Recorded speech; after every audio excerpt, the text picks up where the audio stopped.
MacVoices 2024 Holiday Gift Guide, Number 1, Part 2. This is MacVoices. MacVoices is supported by MacVoices Magazine, our free magazine on Flipboard and on the web. Want to cut through all the noise and find out what you can do with your Apple gear? MacVoices Magazine focuses on just that, aggregating the best how-to articles and information. Get it by searching for MacVoices in the Flipboard app or visiting macvoices.com/magazine. Okay, that takes us to round 3. So we're halfway there. And now if you have multiple picks, now you're starting to think, gee, I wonder if I should do this one or that one. So Mike, is it going to be this one or that one? It's going to be that one because you basically picked this one. I actually was going to pick the Anker 633 MagSafe. It's the Mag Go, but I used that when I traveled this summer, and it was a lifesaver. However, yours sounds better, so get that one instead. What I will pick, another super nerdy pick. I am a big mechanical keyboard fan. I have several mechanical keyboards. I've built several of them myself. There is a company that makes, in my opinion, the best mechanical keyboards on the market, and that company is Mode. I recently bought a Mode Sonnet, which is kind of a 10-keyless design. I'll put the link here for the Mode Sonnet. This is a very expensive keyboard. It starts at $300. What's neat about the website is you can go through and select all the options, and the 3 different pictures that they show you will update so you can see this is what the top looks like, this is what these keycaps look like, etc. They've got a lot of great videos on this website that show you how to put everything together. In fact, that's kind of who this is designed for, is the person who wants to build their mechanical keyboard from scratch. You don't have to do that. They do have an option where you can check a box and they'll build it for you and they'll send it to you. But the way that they make them, it's kind of hard to mess it up. So if you want to build something from scratch, this is actually a really cool way to do it. The other thing that's really neat about this is that you don't have to take a guess on what the mechanical keyboard nerd in your life may want with their keyboard. They have gift cards that you can buy. So if you just want to give them a head start towards building the mechanical keyboard of their dreams, then you can get them a gift card. But I was a little bit skeptical that this keyboard was really going to be that nice. I had a couple of Keychrons that I had purchased previously, including the Q1. I think I mentioned that on a previous gift guide. But I can say, having used this now, that this is just so much better in every conceivable way. It brings me so much joy when I use it every single day. I mean, I kind of write for a living, so that's the way I'm going to justify this. I need it for my work. But yeah, I don't think I would have just stumbled on this site and said, yeah, I think I'll drop $300 to try out a keyboard. I've had several people kind of recommend this to me as kind of the gold standard. And it was one of those things like, hey, someday maybe I'll give this a shot. I'm really glad that I did. And like I said, you don't have to take a guess on this is what someone would want. You can get them a gift card and just give them a head start towards building the keyboard of their dreams. Very nice. And I know we've had several keyboard discussions on MacVoices with you. You really are into the whole keyboard thing. So if you're into the keyboard thing, take Mike seriously. I don't know. Bart, you're shaking your head. Are you a keyboard snob? No. Snob's an interesting word. I have a history of RSI, so I am a keyboard picky person. So I am a big believer that if you can find a keyboard that works for you, it is worth spending a lot of money on, especially if it isn't going to break you.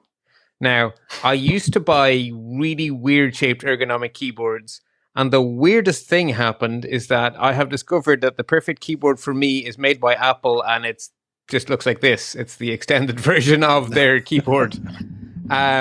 Because it's so low profile, it doesn't mess with my wrists. But honestly, like if you do a lot of typing, if your keyboard makes you a teeny tiny bit cranky, by the end of the day, you're pretty bloody cranky, aren't you?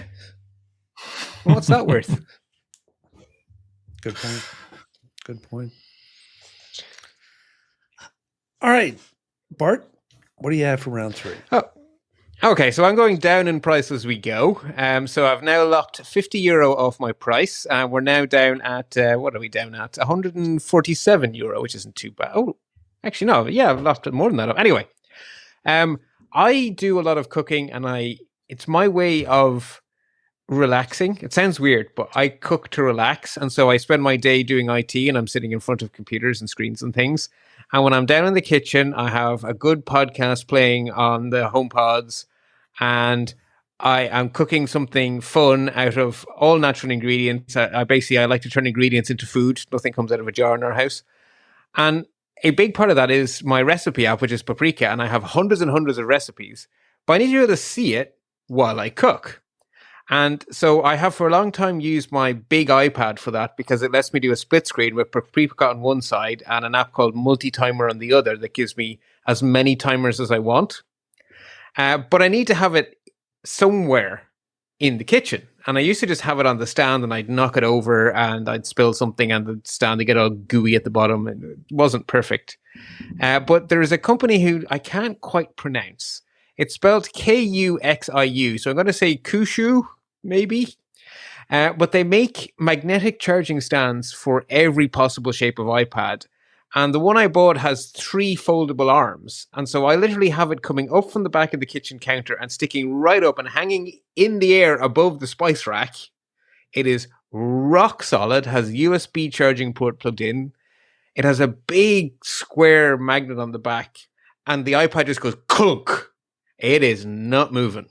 And the whole thing is perfectly rigid. And so the first thing I do when I need to cook is clunk the iPad onto that stand, and I am just in heaven. The iPad is floating in midair and charging. Now, €147 is a lot of money for a stand, but wow, what a stand. And I have no doubt this is going to keep my iPad Pro perfectly solidly right where it should be. So, wow. I like the idea of the ability to manipulate it and maneuver it any way you want, and have it pulled out so that there's nothing under it. That yeah, I can see that. And it's at face height, right? It's right where I want it to be, because I'm ticking off the ingredients as I go, right, and moving off the steps and stuff. It's just right in front of me, right above my workspace. Chopping board underneath, spice rack in front of me, iPad above. It's heavenly for cooking. Very nice. Very nice. Marty, round 3. Boy, this is tough. I think I'm going to go with SCOTTeVest. It's that time of the season where the weather's changing. You want to carry tech with you. And I have probably one of the low-end models of a SCOTTeVest, but it is my go-to coat to throw over whatever I'm wearing in the fall season. And it can, I'm using the pack Windbreaker. So it is really light, but it has lots of pockets, and it's easy for me to throw my phone in, throw my earbuds in. I can even throw a small iPad mini in it if I want to, and I'm carrying my devices around with me. So it's much easier for me to manage it in that. So there are a whole variety of these the entry point for this is the one that I've been using is the pack Windbreaker. Not as exactly as waterproof as I'd like it, but more sort of water resistant for a short little shower. But there are other styles of SCOTTeVest that go up into the $300, $400 range. This is $150 that I'm using. But if you get one, if you haven't gotten one, if you have somebody who in your life is a techie kind of folks, they will, or a photographer, they will enjoy a SCOTTeVest and something in that line. I don't know if that other folks, I see some head nodding, so I don't know if you're familiar with the brand or have used the brand. I frequently put my iPad mini in my SCOTTeVest. Yeah, and I have 2 SCOTTeVest products. I have a travel vest that I just simply will not travel without if I'm flying, because it means that I can take everything out of my pockets and I don't have to worry about where it might have gone. Everything is in a designated pocket, and then I just peel that off and throw it on the conveyor, walk through security, pick it back up, and go. So yes, I very much like that. I also have one that I think was originally designed for people that carry weapons. It was on closeout, all right. So, but it's amazing how much stuff you can put in one of these. Because for a while I was doing video with an iPad Mini camera rig, and it would fit in not the holster part of it, but where you would normally put the gun. And it fit just great, and nobody ever knew that you had it. Then you pull out this thing that's this long and this big, and it's like, where did that come from? It's like, yeah. So yeah, I mean, the dangerous part of this, I wore the coat today, and I thought, okay, here's a product that I use all the time, and it helps me with my tech. And so, in preparing for the show, I went to the website, and now I have a bunch of other coats that I think I want to buy. Thank you, Chuck.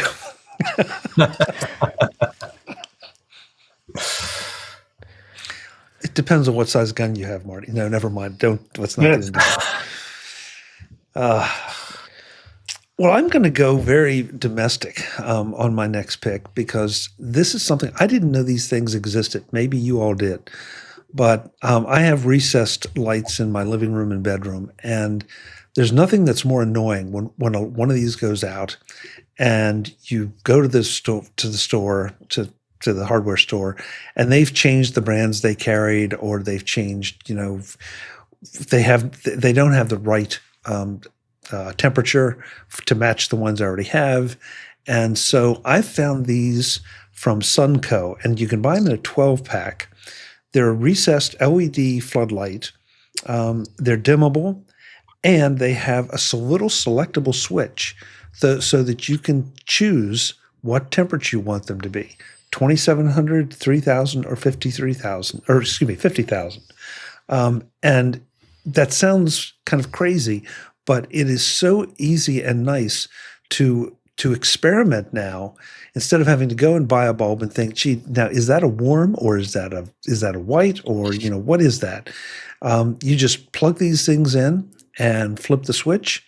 And yes, okay, I know you can do it with smart bulbs, but that gets a little bit expensive when you have 4 and 6 in the room.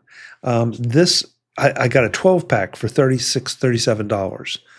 And I can, with just a little bit of effort, if I decide, for the wintertime, I want my bedroom to be warm white instead of bright white, I just have a little bit of work to do to unscrew them, flip the switch, screw them back in, and done. So it's one of those things like, why didn't somebody tell me that they made these before I made all those trips to the hardware store? So it's one of those nice little things that gives you some options. And it's not nearly as expensive as trying to buy any of the smart bulbs. Of course, it doesn't do colors; it just does temperatures of white. But at some point, that's all you really need. So sorry to go. I think temperature. Yeah, but temperature is temperature is the big one, right? The colors are nice to have, but temperature is what matters. So, I mean, most of my desk lamps, as long as they have a whitish color for the daytime and a yellowish color for night, sorted, right? That's what you want. Yeah, and this, you can't change them on the fly. Let's be real clear about this. But as long as the only thing you have to do is maybe let them cool down. And since they're LEDs, they just don't get that hot to start with. So, sorry, Marty. Yeah. After 40 years of marriage, I have discovered that my wife and I live in 2 different temperatures. So when we're buying certain types of lights, I like the daytime bright, let's do surgery kind of lights. And my wife likes the more warmer kind of lights. So it would be nice to be able to switch that as much as I could. Yeah. I think I might be 2 people in one, because I use this same physical home office for working from home and for podcasting. And when I'm in working from home mode, it's bright blue, I'm awake now lights. And for podcasting, it's always this very nice yellow around me now. And it's sort of my mental way of tuning into the two me's. Which me is in here? Oh, yeah. Fun me, not work me. Great. I've never heard anybody refer to themselves that way, Bart. So, okay. So this takes us to round 4, and this is where you get one more pick. And so if you have multiple things still on your list, what's your best one? Not necessarily the most expensive or the cheapest, just the best. Mike? Well, I'm going to pick the thing that probably no one else will pick. So I'm going to pick a book, and I'm going to pick a book about AI. Because I think we're in this moment where a lot of people don't know what to think about AI, and reactions tend to be somewhere between two extremes on a spectrum. One is, this is garbage and it's never going to be able to do what I do. And the other one is, oh my gosh, I'm going to lose my job. And there's a very smart Wharton professor who has written a great book about how to navigate this. So it's not specifically like, here's how you use ChatGPT, but I've found it to be a great resource for kind of navigating the AI moment that we're in. And he just kind of maps out all the different possible paths forward from this particular moment, and why this one is less likely than this other one. And really, we should just kind of chill and it'll even out, and it's going to probably be somewhere in the middle. That book is called Co-Intelligence by Ethan Mollick. I've read this for the Bookworm podcast that we do. Oh, I'll grab the whole link here, not just part of it. And I am a big fan of this book. I was hesitant to read a book about AI because AI, it seems like, changes every week, if not every day or every hour. But I really appreciated Ethan Mollick's approach to this.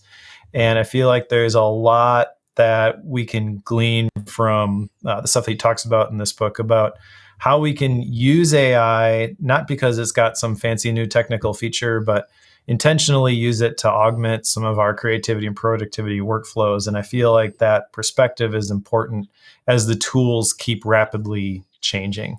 So specifically, if you have someone in your life who falls on either end of that spectrum, I feel like this is a great book that will give them a much healthier perspective as we navigate this together. I think this is on my to-do list, Mike, or my to-read list, I should say, because I think you've recommended this other places before, and I heard you talk about it on Bookworm, and I think just the idea of getting some perspective on this whole debate is a good thing. So, yep, nice pick. Bart, you keep telling us you're going down in price. How far down are you going? I'm going down to €56.71 today, or this year. I'm being very domestic, Chuck. I'm following your lead here. So one of the things I have decided this year that I am not doing anymore is climbing under my desk to plug in and out my laptop and banging my head on the top of my desk. Because no matter how many times I've done it, and no matter how much I know where the desk is, I still seem to hit my head every time. So I saw, I think Amazon may have recommended to me, but I saw somewhere these 3-inch by 3-inch cubes by a company called UGREEN, who do GaN-based charging things, and so they're nice and small and compact. And this 3-inch by 3-inch cube has 3 mains power ports, so one on its top, one on its left, and one on its right. So you can plug in your laptops and your external hard drives and all those things. You know, something you're just dropping at your desk, clunk, plug it in, take it out. It's right there in front of you. But on the front, it has 2 USB-C charging ports and 2 USB-A charging ports. It is just the perfect little never have to reach around the back of your computer, never have to reach under your desk, just plug it in and charge it, or plug it in and plug it in. And I love them so much, I bought one, and there's now one under every monitor. Basically, if there's a monitor in this house, it has one of these little UGREEN cubes sitting under it. And so obviously the ones I have Irish plugs, so they will be useless to you guys. But I checked, took a bit of work to make the website let me see the American stuff. But I checked, and there is an American version that's exactly the same, but it has your weird plugs, and a European version that's exactly the same with their weird plugs. So everyone can play along here, and honestly, it sounds like a small thing, but just being able to plug stuff in easy on your desk is actually really useful. Agreed. I like the fact that you just called everybody's plugs weird, that you didn't try to say one is normal or one is not. So that's true. Ours are too big, yours are too flimsy, and the European is just weird. Although when you started, I have to admit, I thought you maybe were going to tell me you were going to recommend a football helmet or something that you put on when you crawl under the desk. So that would be cheaper. Yeah. That might be cheaper. Yeah. Bart buys a hat. Good pick. Good pick. Yeah, UGREEN is a company that seems to have come out in the last few years that you have to pay attention to what they're doing. They've got some great stuff. Yeah. And it ranges from really, really practical to supremely whimsical. They have these robot-shaped little chargers that are just the cutest things you've ever seen. I don't have a use for them, but I'm always tempted to buy one because they're so cute. But yeah, they really do amazing stuff. And because they use the GAN stuff, it's all really compact and really small. It's just much better than ye oldie big charging blocks. Yeah. Nice. Marty? Last one. Only one more, Chuck. Only one more. I've got 9 on my list, thinking that I might need them somehow. It included the lights that you see behind me, the LED wall lights. Mike has done a really nice job with his new studio. And so I've got an appreciation for that. But I'm going to choose the one. This is a Jeff Gamet suggestion. Workona. Oh, this is good. Okay. Workona. It is it's an extension that you can put into Chrome. And what it does is it helps organize tabs in a way that's really effective. So I need to describe how I use it, and you might come up with your own ways of using it. Every week with MacVoices Live, you put out a list of links. I can put those links in the order that I think we're going to talk about them on the show, set it in one tab. I can click on that tab. I can open up all of those links at once in the order that I had put them in. And it gives me a show rundown. It's really nice. I use it for In Touch with iOS. I use it for Vision Profiles.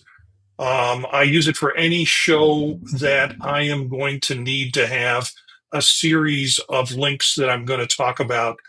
And so I'll create one document that is generally a Google Doc that is a shareable doc that has all of those links in it. And then I'll put those links into Workona in an order that I can jump back and forth between them and just open them as I talk about them. So it's a subscription app for a single user like I am. I'm not going to be doing it with a team. It's $7 a month. And I have used it with almost every podcast that I do, just because it's, and I can put the notes in dark mode, and that makes it better for me in terms of screen and reflection that I might get on the screen. It's just Workona, WORKONA.com. This show right here seems like a perfect opportunity for it, doesn't it? Yeah. Yeah. I've heard Jeff talk about this before. I looked at it once or twice, and I don't think I was appreciating a use. I couldn't figure out a use case, and you just gave me one right there, because I do the same thing, Marty, as the host of the show. I open up all the links, but it's a hassle to do so. And if this would facilitate that, it would be worth the money right there. If it didn't, you can, else. You can set it up, and when you set it up ahead of time, it just opens as you need it when you need it. So early on, when I get the links, I'll put them together and set it up in Workona, and then come back later in the day and read all the articles in prepping for the show. Very nice. Very nice. All right, you may have just spent some money for me. My last pick is I've become a little obsessed with home security for no real good reason, because nothing bad has happened in my home or my neighborhood or anything. But I just find that it's really nice to be able to, look in on your house when you're away. And so I've played with a number of different security cameras. Also, it's nice to be able to see what's going on outside your house when you're away. But this one is an inside pick. I've played with several of the different models and makes out there and their feature sets. And unfortunately, so many of them, the subscriptions are what drive them up. But my most recent acquisition is the Eufy Security Indoor Cam E220. This is a pan and tilt camera that will go 360 degrees. You can control it through an app remotely so that you know what you're looking. It can go look up, it can look down. It's got a color night vision mode, and it does not require a subscription. Now, when I say require a subscription, it doesn't. You can't necessarily record everything. You can record to an SD card on the device, which is not going to do you a lot of good if somebody breaks in and steals the device along with the SD card. But I'm not too worried about that part. It's just more me wanting to check in and see what's going on. So I really have come to love this thing, because now, instead of having to buy one and have it facing this way and then another one in the other side of the room facing that way, now I just have one and I can pan it all around and see everything. And it is a 2K camera, so it's better than the monitors Mike and I were talking about earlier. The recordings are really, really good if you decide you want to go that way. But and Eufy seems to have a reasonably good security track record, because that's a place a couple of the brands have fallen down. And so far, I haven't seen anything that alarmed me about putting this in my home. Right now on Amazon, it's $34.99. You may see a better price on Black Friday, because I believe I did buy it on a deal a little bit earlier and paid a little bit less, which is one of the things that compelled me to go ahead and try it. And I've really been happy with this.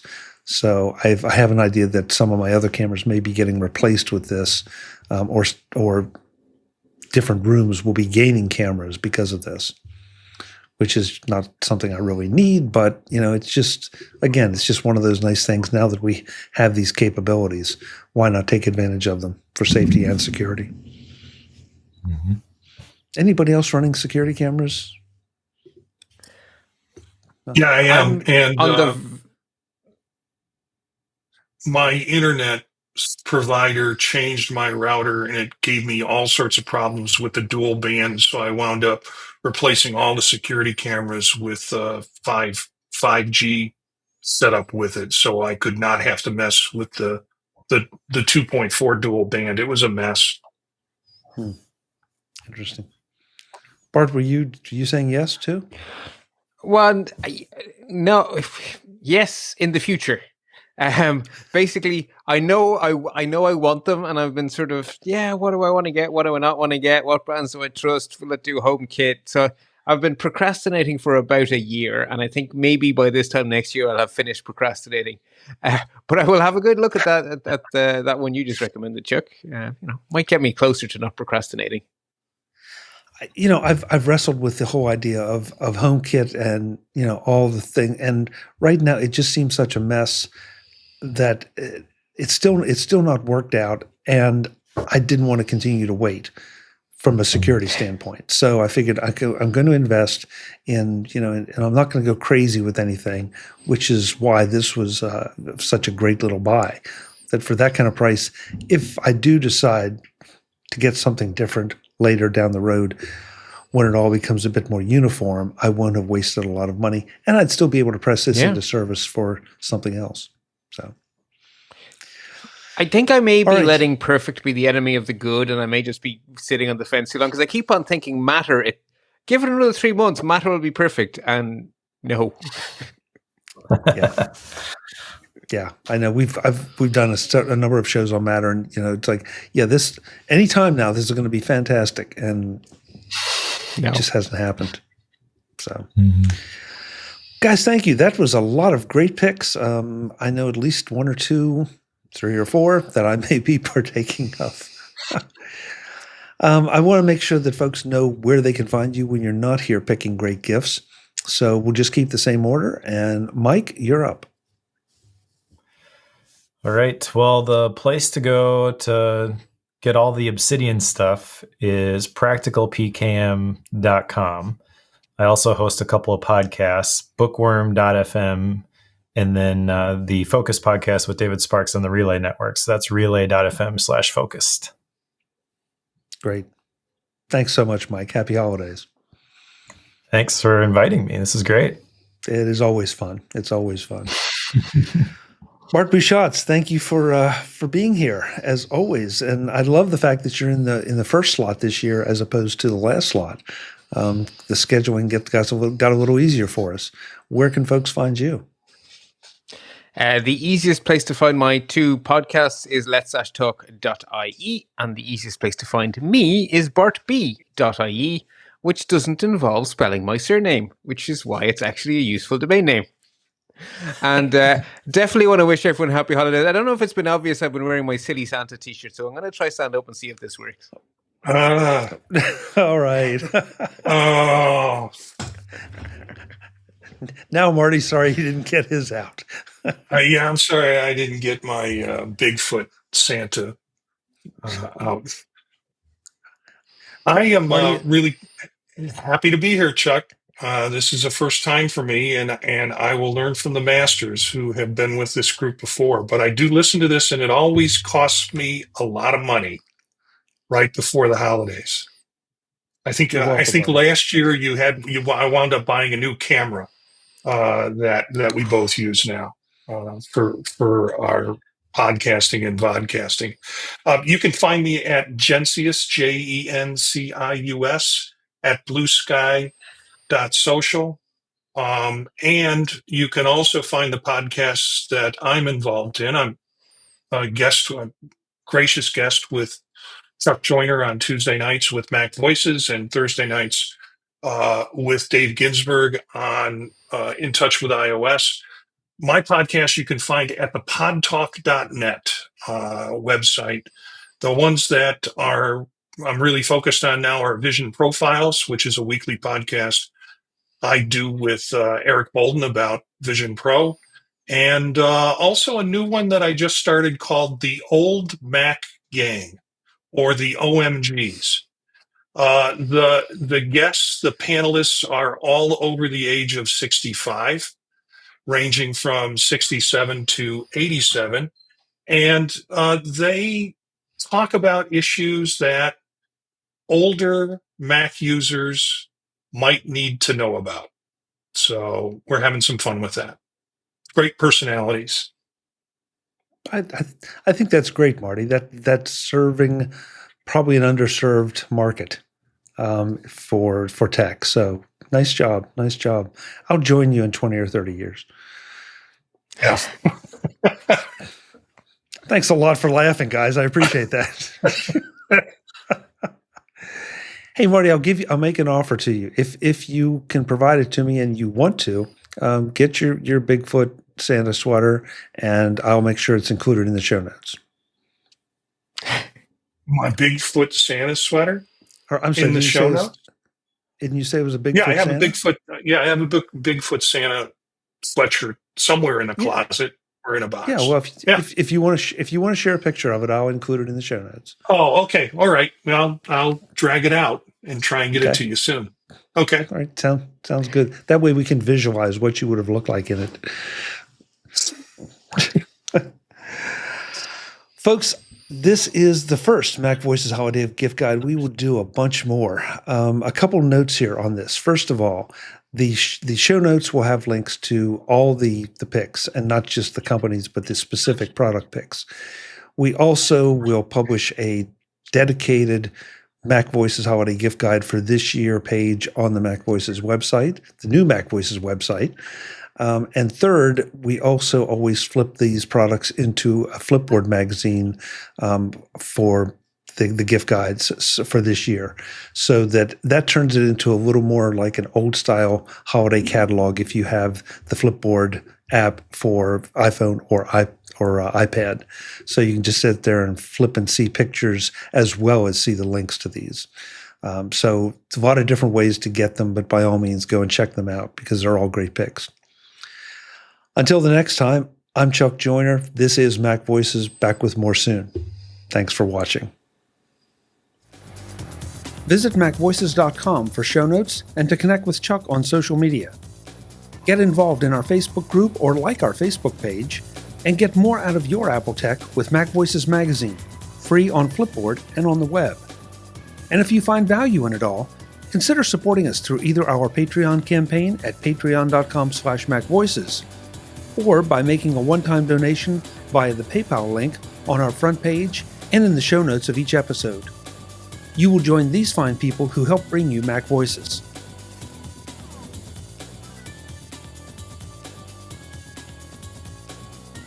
Advertising handled by Backbeat Media at backbeatmedia.com. Bandwidth provided by CashFly at cashfly.com.